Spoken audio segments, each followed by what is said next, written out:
Bismillahirrahmanirrahim. Assalamualaikum warahmatullahi wabarakatuh. Innal hamdalillah nahmaduhu wa nasta'inuhu wa nastaghfiruh wa na'udzu billahi min shururi anfusina wa min sayyiati a'malina. May yahdihillahu fala mudilla lahu wa may yudlilhu fala hadiya lahu. Wa asyhadu an la ilaha illallah wahdahu la syarika lahu wa asyhadu anna Muhammadan abduhu wa rasuluh. Allahumma sholli ala nabiyyina Muhammad wa ala alihi wa man tabi'ahum bi ihsan ila yaumiddin. Allahumma anfa'na bima 'allamtana wa 'allimna ma yanfa'una wa zidna ilma. Allahumma inna nas'aluka ilman nafi'a wa rizqan thayyiban wa amalan mutaqabbala. Alhamdulillah, para jamaah sekalian, Bapak Ibu senantiasa dirahmati dan diberkahi oleh Allah Subhanahu wa taala. Kita bersyukur di kesempatan pagi hari ini ba'da sholat subuh kita kembali mengkaji bahasan kita sambil kitab Bulughul Maram karya Ibnu Hajar Al-Asqalani. Kita melanjutkan setelah kita melihat pembahasan tentang masalah air dan juga tentang masalah najis. Saat ini kita bahas tentang masalah al-aniyah atau tentang bejana. Al-aniyah atau tentang bejana. Wajib dibacakan hadis saking Hudzaifah ibn Yaman. An Hudzaifah bin Yaman qala qala Rasulullah sallallahu alaihi wasallam la tashrabu fi aniyatid dhahabi wal fiddah wa la ta'kulu fi sihafihima fa innaha lahum fid dunya wa lakum fil akhirah. Muttafaqun alaihi. Dari Hudzaifah bin Yaman, ia berkata, telah bersabda Rasulullah SAW, janganlah kamu minum di bijana emas dan perak, dan janganlah kamu makan pada piring keduanya, karena bejana-bejana itu untuk mereka di daunnya dan untuk kamu di akhirat. Muttafaqun alaihi. Baik. Muttafaqun alaihi berarti diriwayatkan oleh Imam Bukhari dan Muslim. Kata Nabi SAW dalam hadis dari Hudzaifah ibnul Yaman, Nabi SAW bersabda, la tashrabu fi aniyati dhahabi wal fiddah. Janganlah kalian minum dari wadah yang terbuat dari emas dan perak. Wala ta'kulu fi sihafiha.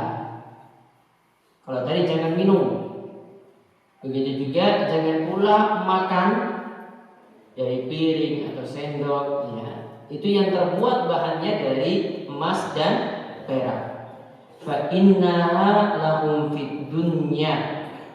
Itu bagi orang kafir keduanya, yaitu emas dan perak itu bagi orang kafir fid dunya, di dunia, walakum fil akhirah. Sedangkan bagi kalian menjadi kesenangan bagi kalian di akhirat. Hadis ini muttafaqun alaih, diriwayatkan oleh Imam Bukhari dan Muslim.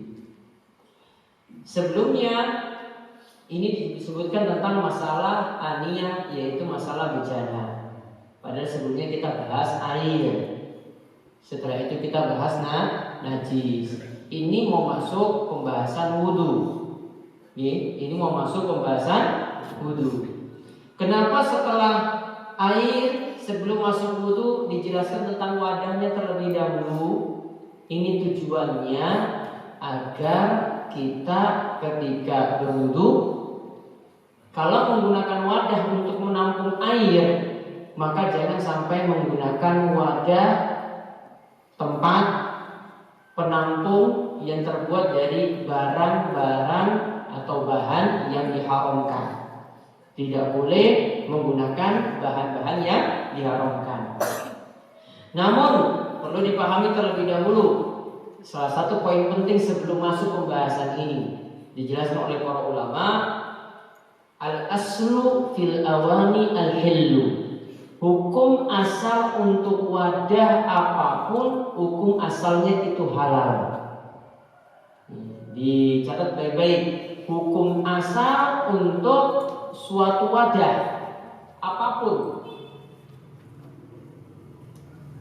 hukum asalnya itu halal. Jadi wadah apapun hukum asalnya itu halal. Jadi dengan di rumah mau makan pakai apapun boleh, bahannya apapun itu boleh. Kecuali illa madallat dalil ala taharimihi. Kecuali ada dalil yang mengharamkan baru kita hukumi haram. Kecuali ada dalil yang mengharamkan baru kita hukumi haram. Berarti bapak sekalian di rumah bahannya apapun, ya, kan wonten piring saking plastik, ya kan? Ada yang pakai plastik nggak? Banyak.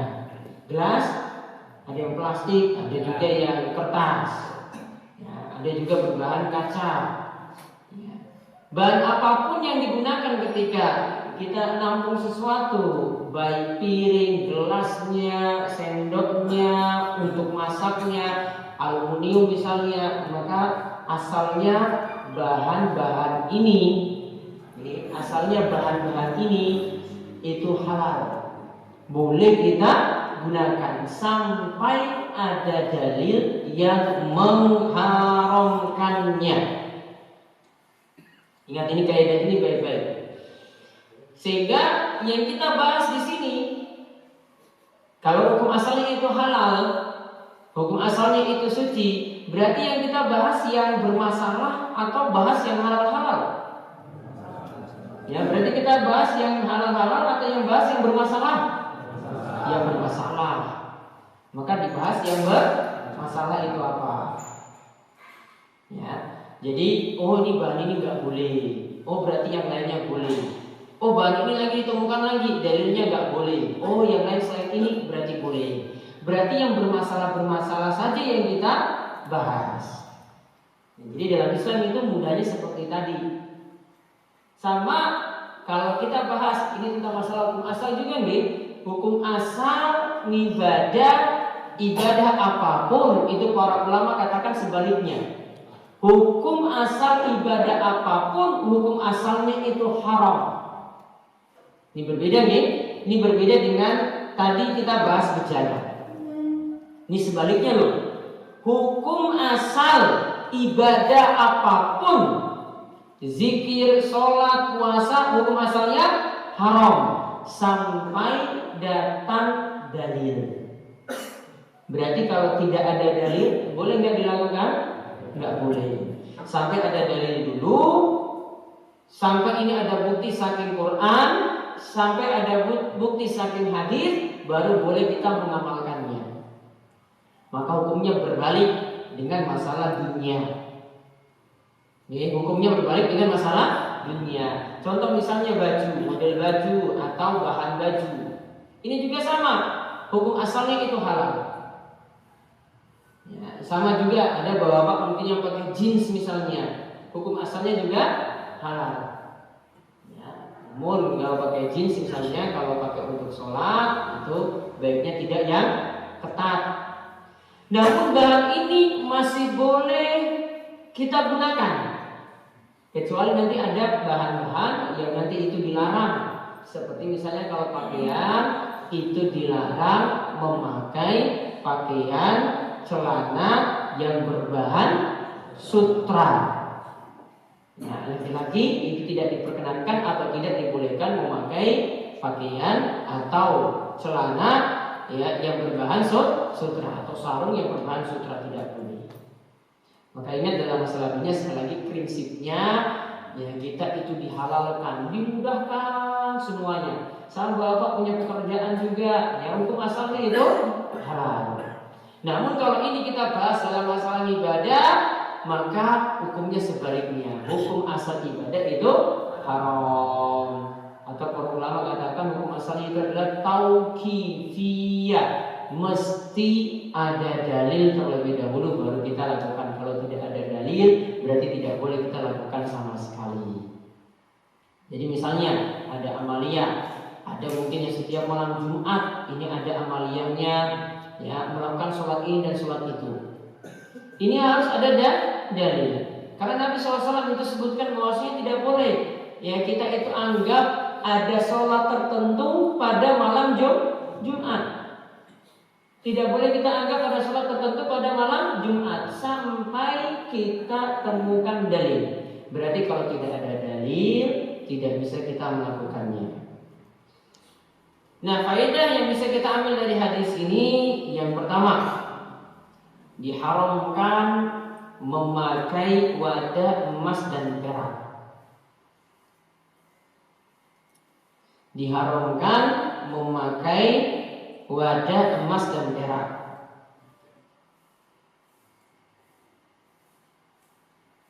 Karena ingat ini dikatakan la tashrabu fi aniyati dzahabi wal fiddah. Tidak boleh minum, ya, atau dikatakan jangan minum. Ada kalimatnya dengan larangan, ada kalimatnya dengan kalimat peniadaan. Maka hukum asal dari larangan di sini kata para ulama, hukum asalnya itu haram. Hukum asal dari larangan itu adalah haram. Kita tidak bawa dulu ke makna makruh. Apalagi di sini disebutkan setelah itu ada ancaman. Ini bagi orang kafir di dunia, itu bagi orang beriman nanti di akhirat. Maka kita di dunia tidak memakai emas dan perak seperti tadi. Hadis ini juga menunjukkan bahwa tidak dijadikan ukuran. Pokoknya kecil atau besar itu sama-sama haram. Kita punya wadah gelas, nih, wadah gelas ini yang terbuat dari emas. Ini gelasnya kecil, karena ada yang cuma ukuran segini saja, ya, ukuran jari, ya, ini cuma seukuran jari saja. Itu ada yang punya, yang dari emas. Maka ukuran kecil diharamkan, ukuran besar juga diharamkan. Jadi tidak pandang ukuran di sini. Pokoknya yang kecil dan besar itu sama-sama haram. Kemudian faedah yang lainnya lagi, emas dan perak ini adalah kesenangan bagi orang kafir di dunia. Emas dan perak itu adalah kesenangan bagi orang kafir di dunia. Sedangkan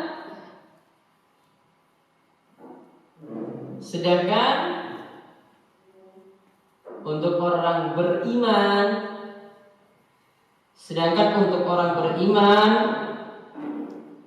itu jadi kesenangan di akhirat. Sedangkan untuk orang beriman itu jadi kesenangan di akhirat nanti. Dan ingat, kalau ini sudah jadi kesenangan kita di akhirat, ingat yang di akhirat itu jadi simpanan yang lebih baik. Karena Allah katakan wal akhiratu khairu wa abqa.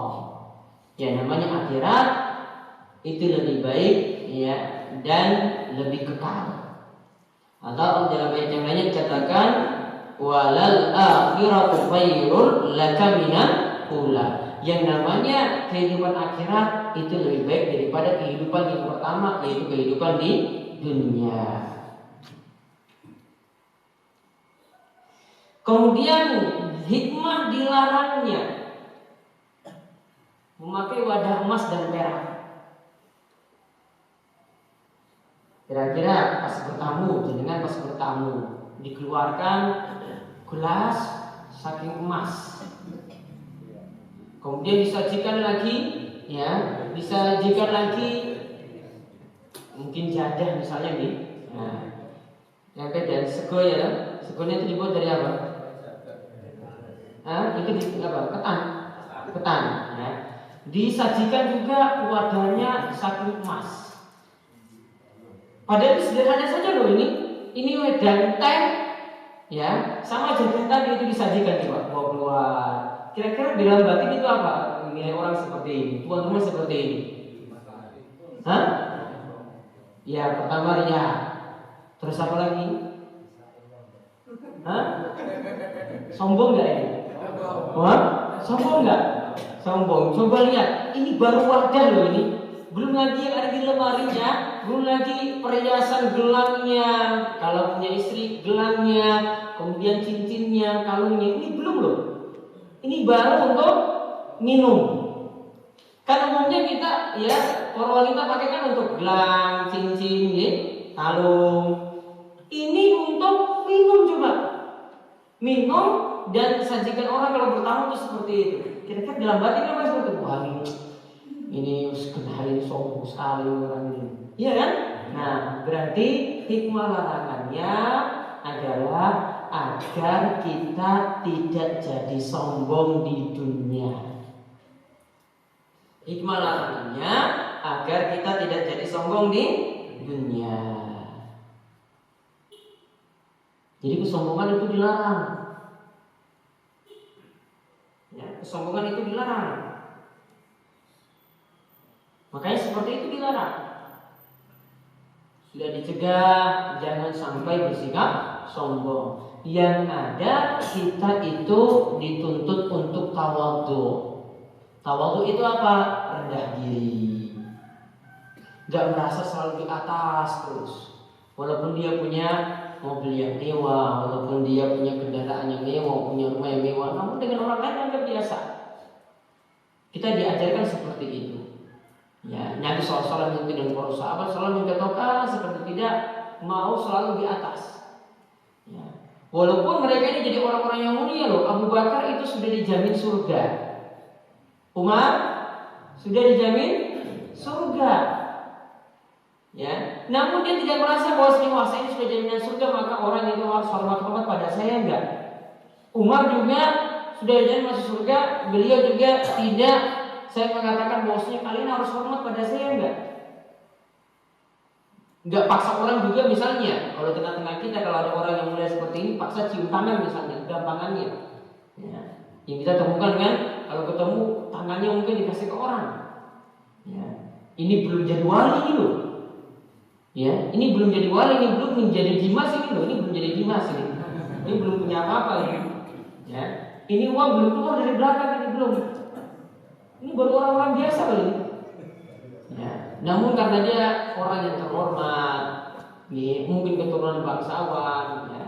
Sehingga kalau kemana-mana harus dihormati seperti itu. Abu Bakar dan Umar tidak, Aisyah pun tidak. Aisyah itu disanjung dalam Al-Quran, dipuji misalnya ketika Aisyah radhiyallahu anha itu punya satu kasus, yaitu Aisyah dituduh berselingkuh. Kenapa sampai bisa dituduh berselingkuh? Suatu saat Aisyah radhiyallahu anha itu pokoknya pergi dalam perjalanan pulang saking perang bersama Nabi SAW. Ini bukan temani suaminya pergi jalan-jalan, namun temani suaminya pergi perang. Dan ketika pergi perang itu diundiu. Ya, siapa di antara istri-istri Nabi SAW yang pergi bersama Nabi SAW itu diundi lebih dahulu. Maka ketika itu dapatlah giliran Aisyah. Maka mau pergi saja untuk yang punya istri banyak tadi itu diundi. Nanti kalau yang istri pertama sudah berangkat, berarti nanti giliran berikutnya yang dapat undian nomor 2. Kalau istrinya itu 4, berarti 4-4 ini semua bisa pergi berangkat. Kalau berangkat umroh bareng, nih, berangkat umroh bareng, berarti nanti digilir. Tahun pertama, ya diundi dulu. Oh, ini dapat istri nomor 4, istri yang masih fresh. Ya. Kalau yang undian kedua, tahun yang kedua, wah dapat istri nomor 3. Berarti sisa 2 istri lagi kan? Nah akhirnya semuanya itu pokoknya dapat untuk giliran. Nah Aisyah ketika itu dapat pergi pas dalam perjalanan pulang, Aisyah itu menaikkan hajat, ternyata ketika itu kalungnya itu ketinggalan. Kalungnya itu kan ketinggalan. Akhirnya Aisyah pergi nyari-nyari kalung. Dan waktu itu Aisyah itu ditandu. Ya, kita di sini lihat Jenderal Sudirman itu pas perang itu ditandu seperti itu.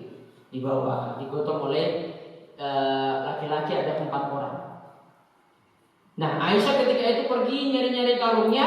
Ketika pergi, orang-orang kira Aisyah sudah masuk di dalam tanduknya tadi.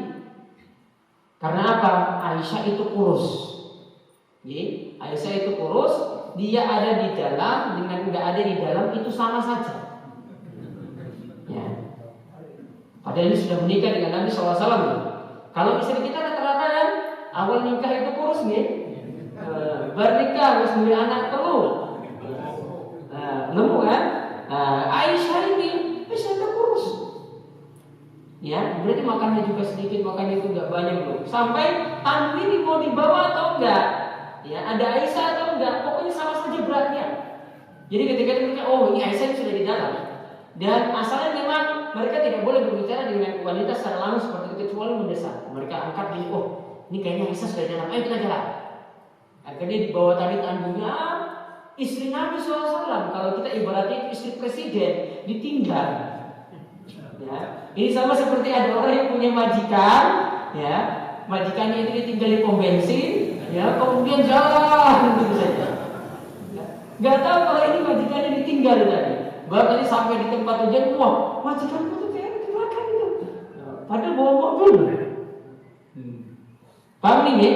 Jadi ketika sampai di sana, baru mereka bingung. Wah, Aisyah itu ternyata ketinggalan. Akhirnya ketika itu ada seorang sahabat namanya Sofwan. Sofwan itu juga ketinggalan. Akhirnya bertemu dengan Aisyah. Aisyah diam duduk nangis-nangis. Kemudian Sofwan lihat dia tanpa ngomong sama sekali. Disuruh Aisyah, sudah kamu naik ke unta ini, naik ke atas. Akhirnya dituntun oleh Sofwan sampai ke kota Madinah. Sampai di kota Madinah ada seorang sahabat, ada seorang yang munafik. Ya, ada seorang yang munafik. Munafik itu pura-pura Islam. Ya, munafik itu pura-pura Islam. Namun dia buat isu. Aisyah, coba lihat dia pulang itu sendiri loh dengan laki-laki ini. Dia pasti habis selingkuh. Dia pasti habis selingkuh. Maka dibicarakanlah gosip ini dari orang ini pertama kali. Ya. Ini dari Abdullah bin Ubay bin Salul, tokoh munafik di masa Nabi Shallallahu Alaihi Wasallam. Akhirnya Aisyah ketika itu jatuh sakit, bukan gara-gara gosip ini. Aisyah jatuh sakit 1 bulan gak keluar rumah. Namun sudah di tengah-tengah masyarakat. Ini sudah jadi bahan gosip, dibicarakan di tetangga-tangganya, semua sahabat itu membicarakan tentang Aisyah radhiyallahu anha. Wah, Aisyah ini habis selingkuh loh kemarin dengan si Sofwan. Digosipkan. Namun 1 bulan Aisyah sendiri ketika sakit itu nggak pernah tahu berita itu. Saking dijaga betul gosip tadi. Orang yang digosipkan itu nggak tahu selama 1 bulan. Berarti ada pelajaran di sini di tengah-tengah para sahabat. Berita gosip itu nggak sembarang-sembarang disebar. Gosip itu paling dari mulut ke mulut, namun jangan sampai orang yang digosipkan itu tahu. Boleh jaga berita sekali kan? Kalau kita mungkin sekarang ini disebar 1 jam itu sudah tahu ya. 1 jam itu sudah tahu. Apalagi sudah ada WhatsApp, sudah ada Facebook, iya kan? Itu masuk WhatsApp, masuk Facebook lagi, mau disebar lagi orang kayak gini. Ya, masuk grup lagi. Digosipkan. Akhirnya 1 bulan Aisyah itu keluar. Ya. Kemudian dia dapat berita ketika itu. Wah, ternyata selama saya sakit ini, saya kok digosipkan kayak gini. Akhirnya sakitnya malah tambah parah. Sakitnya tambah parah. Rasul 1 bulan nggak kunjungi Aisyah, nggak ngobrol-ngobrol lagi. Karena Rasul itu sudah dapat gosip seperti ini. Kalau Rasul SAW dapat suatu masalah pada sahabatnya, apalagi pada istrinya, beliau diamkan. Diamkan mengapa? Nunggu wahyu itu turun. Nunggu wahyu itu turun. Ini benar nggak Aisyah ini selingkuh atau tidak? Ini gosip ini benar atau tidak? Maka sambil menanti Aisyah kemudian mengadu kepada keluarganya kayak gini. Sampai Rasul tanya lagi, kamu benar nggak selingkuh? Kalau kamu selingkuh, tobatlah. Kalau kamu tidak selingkuh, maka mudah-mudahan nanti akan datang bukti bahwasanya kamu tidak selingkuh. Maka turunlah surat An-Nur ayat ke-11 membicarakan tentang Aisyah bahwasanya itu hanya gosip saja, tidaklah benar. Dan gosip itu dari usbatun minkum, dari kalangan kalian sendiri. Maka Aisyah akhirnya dari gosip tadi, akhirnya namanya itu jadi harum, disebut dalam Al-Quran surat An-Nur ayat 11. Aisyah disebut-sebut namanya setelah itu. Aisyah jadi sombong nggak ketika disebut dalam Al-Quran? Wow, coba lihat dulu beritaku. Kalau kita kan beritaku masuk Quran, ini lebih luar biasa lagi. Beritaku ini masuk Quran, dibaca terus sepanjang tahun, dibaca terus sampai kiamat. Aisyah tidak sombong seperti itu, ini biasa. Ya, dia cuma gembira saja. Alhamdulillah, akhirnya wahyu juga turun. Berarti berita gosip tadi itu jadi tidak benar. Jadi kadang menghadapi gosip di sini tidak perlu ditanggapi. Tadi tidak perlu cari-cari, ini tidak dicari-cari nih orang yang nyebarkan itu siapa. Namun tunggu wahyu itu turun. Atau tunggu nanti terbongkar sendiri loh. Ini terbongkar sendiri, akhirnya sudah terbongkar, tahulah yang bawa-bawa berita tadi ini adalah orang yang tidak benar. Akhirnya dulu yang sampaikan pada Aisyah berita ini, Mistah namanya. Punya anak namanya Mistah, itu ditanggung oleh Abu Bakar As-Siddiq. Abu Bakar As-Siddiq tanggung nafkahnya. Abu Bakar As-Siddiq tanggung nafkah dari Mistah. Ibunya itu yang dulu sebarkan gosip ini tanpa cross check dulu. Padahal kalau kita dapat berita gosip, ya mau gosip selebriti kayak gosip apapun, kalau dapat berita gosip, kata Allah Subhanahu Wa Taala, ya ayyuhalladzina amanu in ja'akum fasiqun binaba'in fatabayyanu. Wahai orang yang beriman, jika datang suatu berita, ini berita jelek-jelekan orang, berita gosip tadi, maka cross checklah terlebih dahulu. Jika berita ini dari orang fasik, maka cross checklah terlebih dahulu. Maka di cross check dulu, enggak langsung nyebar. Maka sama dapat berita misalnya, kalau sekarang sudah canggih, SMS dapat berita semacam ini. Oh, kalau nanti di awal Muharram baca zikir seperti ini, dapat pahala seperti ini. Ayo sebarkan kepada 10 orang yang lain. Ada yang pernah dapat SMS kayak gitu? Nah, nanti dapat di WhatsApp juga sama. Akhirnya mau sebar lagi, katanya harus disebar ke 10 orang, dapat pahala sekian. Emangnya Nabi SAW jadi tahu ini kalau ini disebar ke 10 orang? Ini kan suatu masalah yang ini sekali harus butuh dalil seperti itu. Maka cross check dulu, ditanyakan ini benar nggak dalilnya. Berita, hadis, apalagi harus di cross check dulu. Nih, harus di cross check dulu sebelum disebar. Maka ini tadi pelajaran bahwasanya kita diajar agar tidak sombong. Nah, kemudian di sini apakah berlaku larangan ini cuma untuk wadah makan dan minum? Coba lihat di sini, ini kalau kita temukan pada wadah makan dan minum saja. Ini sesuatu yang kita pakai sehari-hari nih. Mungkin ada yang wadahnya berbahan emas, berbahan perak. Ini tidak boleh. Apalagi untuk peralatan yang lainnya yang sebenarnya sepele-sepele saja. Kok wadah untuk tidur misalnya kok saking emas, ya? Kok wadah untuk nampung banyu kok saking emas? Maka jelas seperti ini juga tidak boleh. Kalau yang ini kita pakai untuk makan dan minum, mungkin untuk kebutuhan, taruhlah untuk kebutuhan. Ini saja tidak boleh. Apalagi untuk yang kita bisa pakai bahan lain, ya? Mungkin lemari misalnya. Nggak boleh seperti apa lagi gara-gara itu mari bisa kemas apalagi jenuhnya itu apa ya. Nah, kemudian dibacakan lagi satu hadis, ini ancaman untuk orang yang pakai wadah tadi, ancaman di akhirat. Saking Ummu Salamah. An Ummi Salamah qala Rasulullah sallallahu alaihi wasallam alladhi yasrafu fi ina'il fiddati innama yujarjiru fi batnihi nara jahannam Muttafaqun alaih. Dari Ummi Salamah, ia berkata, telah bersabda Rasulullah Shallallahu Alaihi Wasallam, orang yang minum di bejana perak tidak lain melainkan mencurahkan ke dalam perutnya api jahanam. Muttafaqun alaih. Orang yang minum dari bejana perak, maka dia telah apa tadi, yujarjiru,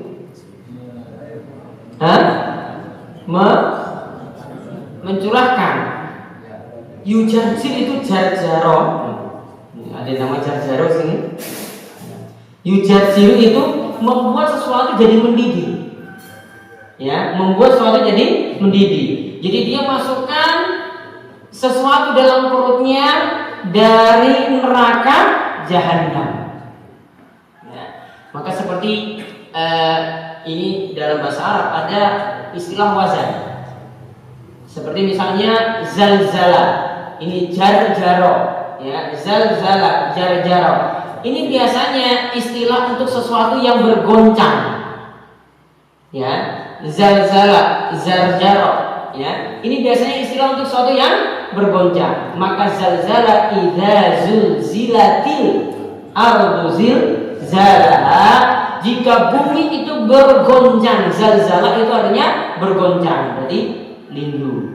Ini berarti sesuatu yang bergerak-gerak, ini bergoncang. Maka ini istilah untuk itu. Nah, sekarang dikatakan ini tentang ancaman orang yang minum dari wadah perak. Ya, dia pakai wadah saking perak. Dia pakai untuk minum.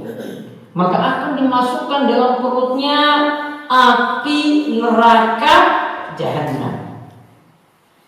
Hadis ini muttafaqun alaih, diriwayatkan oleh Imam Bukhari dan Muslim. Maka faedah yang bisa kita ambil yang pertama, memakai wadah perak dan emas termasuk dosa besar.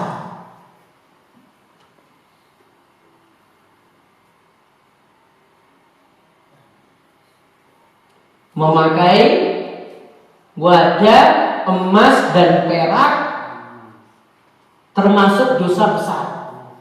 Apa alasannya dosa besar di sini? Apa alasannya? Diancam akan dimasukkan api neraka dalam perut. Ya, karena diancam akan dimasukkan api neraka dalam perut.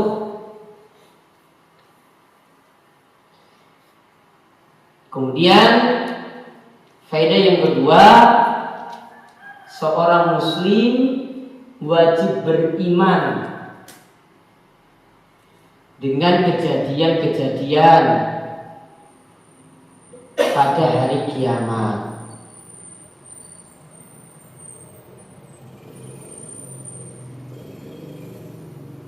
Jadi di sini nggak boleh dibantah. Akan diancam, perutnya itu akan diisi dengan api neraka jahanam. Terus ada yang kaget, terus ngomong, ya, dengan ngomong kayak gitu, ya, mau ancam-ancam saya dengan api neraka jahanam. Emangnya jenengan sudah mati?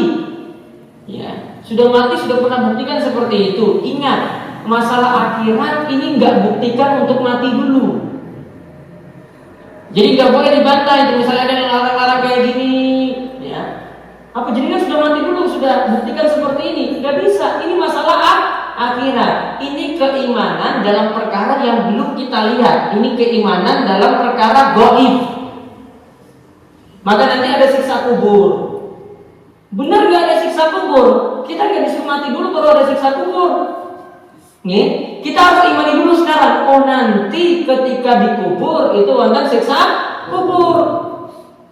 Jadi kalau ada yang kayak gitu, suruh mati dulu. Aku jenengan harus mati, harus bukti langsung. Ya biasanya kayak gitu. Ini berarti sudah nggak beriman dengan hari kiamat. Hari kiamat itu kan kita nggak buktikan dulu sekarang. Nggak ada yang bisa buktikan dulu ini. Ini ada perutnya yang sudah dimasuki api neraka jahanam, nggak ada. Ini perkara akhirat. Sama misalnya ketika di dalam kubur. Itu mantan siksa kubur. Kuburnya disempitkan. Ini nggak boleh pakai, ini nggak perlu pakai bukti loh. Apa jenengan sudah lihat langsung? Ya, nggak perlu pakai bukti. Pokoknya imani. Ini dalam perkara gaib. Ya. Ini perkara gaib seperti itu. Sama ketika kita di dunia, ada yang namanya setan, ada yang namanya jin, ada yang namanya tuyul. Perlu nggak dibuktikan, wah tuyul ini bentuknya kayak gini-gini dulu? Nggak perlu. Pokoknya imani itu ada setan, ada jin. Karena dalam Al-Quran sudah dikatakan min syarril waswasil khannas. Kita berlindung dari was-wasnya setan dan dari khanasnya setan. Was-was setan itu gimana? Kalau kita lalai zikir, setan itu akan dekat, memberikan was-was. Kalau kita ingat Allah, maka setan itu akan khannas, akan pergi jauh. Enggak perlu pakai penelitian. Wah, mana bukti ilmiahnya sih kamu buktikan kayak gini. Enggak perlu. Ini adalah masalah iman. Ini beriman tuh kayak gitu. Jadi beriman itu enggak selalu harus dengan bukti nyata. Iman tuh enggak harus beriman. Wah, ini kejadiannya kayak gini loh, saya harus imani. Enggak. Ada kejadian yang tidak pernah kita lihat, ada kejadian yang belum terjadi. Kita imani. Itu namanya beriman. Maka di dunia ini kita tidak perlu diwujudkan Allah itu seperti apa, tidak perlu. Tugas kita pokoknya beriman pada Allah. Saya beriman pada Allah. Gak perlu dibuat patungnya itu kayak gimana, gak perlu kita. Kita orang Islam tidak perlu seperti itu. Karena kita beriman pada yang gaib. Kubur itu gimana kejadian dalamnya? Pokoknya kita imani saja. Wah, ada siksa kubur. Kubur itu bisa sempit. Ada yang mendapatkan siksa. Di antaranya misalnya diceritakan dalam hadis. Ada yang dapat siksa kubur. Ketika ditanya man rabbuk wa man nabiyyuk wa madinuk, sapa rabbmu, sapa nabimu, apa agamamu? Ini kalau orang munafik nggak bisa jawab ini, orang munafik nggak bisa jawab ini, maka dipentung kepalanya. Sampai kalau suara ini, kata Nabi SAW, didengar oleh orang yang hidup, itu pasti mereka akan pingsan. Seandainya itu didengar oleh orang yang hidup, itu pasti akan pingsan. Ada yang dengar nggak? Pas keluar dari kubur langsung ini, ya, ada nggak? Nggak ada. Ini masalah gaib. Maka tidak tepat juga ada yang katakan seperti ini. Maaf, ini perkataan yang keliru fatal. Ya. Ada yang katakan bahwasanya ada kubur kiai. Itu nggak mungkin. Ya, malaikat itu belum bisa datang bertanya. Ya. Tidak bisa datang nanya. Karena pengunjungnya banyak terus, nggak berhenti tiap hari. Jadi malaikat itu nggak mungkin nanya. Ya. Malaikat itu nggak mungkin nanya. Karena apa? Karena bolak-balik ziarah terus, bolak-balik ziarah terus. Malaikat nggak mungkin nanya. Karena malaikat nanya itu ketika jejak sendal itu pergi. Wah, ini datang terus. Berarti belum ditanya oleh malaikat mungkar dan nakir, ngawur. Ini kayak ngawur, kayak gini ngomongnya itu. Ya, kayak ngawur kamu kita kiai lagi. Ngawur sekali. Ini masalah perkara gaib, nggak bisa pakai logika, nggak bisa main-main. Ya otak-atik saya seperti itu enggak. Imani. Masa 24 jam orang ini kunjung itu kan nggak mungkin juga. Ada kesempatan datang dan tetap malaikat itu akan datang untuk nanya man rabbuk wa man nabiyyuk wa ma dinuk, perkara gaib. Itu imani. Ya. Maka untuk perkara gaib di sini kita tidak pakai lagi logika. Kita itu kadang tidak pakai logika. Sama seperti kemarin kita bahas tentang lalat kemarin. Kalau lalat itu jatuh dalam wadah minuman, maka apa yang dilakukan? Celupkan ya, disuruh celupkan kemudian diangkat lagi, dibuang lalatnya. Kita imani saja loh. Ini kita imani. Fungsinya iman itu seperti itu. Nah, kebanyakan kita tertipu coba. Ya, kita tertipu dan juga kadang ini tanda nggak sabar juga. Pokoknya kalau sudah lihat orang yang aneh-aneh, wah itu berarti ini wong sakti. Ya. Coba lihat, keluarkan uang dari belakang coba sudah. Uang ada terus, uang ada terus, uang ada terus. Iya kan sebut orang sakti. Wah saya mau jadi pengikutnya itu. Maharnya berapa? Oh, maharnya 10 juta. Kalau maharnya betul dijual, ya, karenanya dijual temannya itu habis, ingin untuk gandakan uang saja. Datanglah ke Probolinggo. Karena mereka itu ingin suatu wujud yang nyata, nyata. Padahal dalam iman tuh nggak perlu seperti itu. Kita nggak perlu wujud yang nyata di dunia sekarang. Ya, kita nanti tunggu di akhirat pun itu sudah jadi balasan yang besar sekali. Itulah fungsi beriman kepada yang gaib. Ya, ini fungsi beriman pada yang gaib. Kemudian faedah yang terakhir, ini dikenal oleh para ulama dengan kaidah al-jaza'u min jinsil amal. Balasan sesuai dengan amal perbuatan. Apa yang dilakukan tadi sehingga dapat ancaman? Minum. Minum kan berarti kita masukkan sesuatu dalam perut. Maka kalau ini perbuatannya masukkan sesuatu dalam perut, maka nanti di akhirat hukumannya ini diganti dengan api neraka yang dimasukkan dalam perut. Berarti balasan sesuai dengan amal perbuatan. Balasan sesuai dengan amal perbuatan. Jadi adil. Hukumannya bukan dia ditusuk nanti di akhirat, bukan. Karena nggak imbang kan? Yang tadi minum, bukan bunuh orang, iya kan? Bukan. Hukuman yang imbang lagi, coba lihat orang yang bunuh diri, ya, maka nanti akan disiksa seperti keadaan dia bunuh diri di dunia. Kalau dia lompat dari tower yang tinggi, ya, tower yang 50 meter misalnya mati, maka di akhirat diulangi lagi perbuatannya itu, disiksa seperti itu pula, disuruh naik, mati, naik, mati, diulang terus sampai siksanya rampung. Adil nggak di sini? Adil nggak? Adil. Wong perbuatannya seperti itu, maka al-jaza'u min jinsil amal. Sama juga misalnya hukuman yang diterapkan dalam hukum Islam untuk yang berzina, untuk yang masih bujang, zina, itu hukumannya 100 kali cambukan. Namun kalau wes nikah kemudian selingkuh, diterapkan hukum Islam, hukumannya rajam sampai mati. Adil nggak seperti ini? Adil nggak? Nanti ada yang nanya, kenapa bujang lebih ringan? Wah, enak sekali kalau bujang. Kenapa? Karena dia belum ada tempat pelampiasan. Beda kalau yang sudah menikah. Kalau wes nikah sudah ada yang halal, kok masih cari yang haram? Ini sudah ada yang halal, ini loh jalan ini halal ini loh. Kok ini masih saja selingkuh? Maka hukumannya adil. Al-jaza'u min jinsil amal. Dan di sini dilempar seluruh tubuhnya dilempar. Kenapa dilempar? Karena kalau orang itu selingkuh itu atas sampai bawah itu nikmat, bukan hanya kemaluannya loh. Atas sampai bawah itu rasakan nikmat, bukan hanya kemaluannya. Kalau kemaluannya saja rasakan nikmat, ya sudah. Istilahnya apa kalau potong kemaluan itu?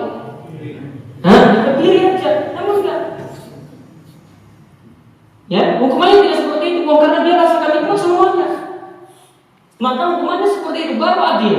Maka tadi kaidahnya al-jaza'u min jinsil amal.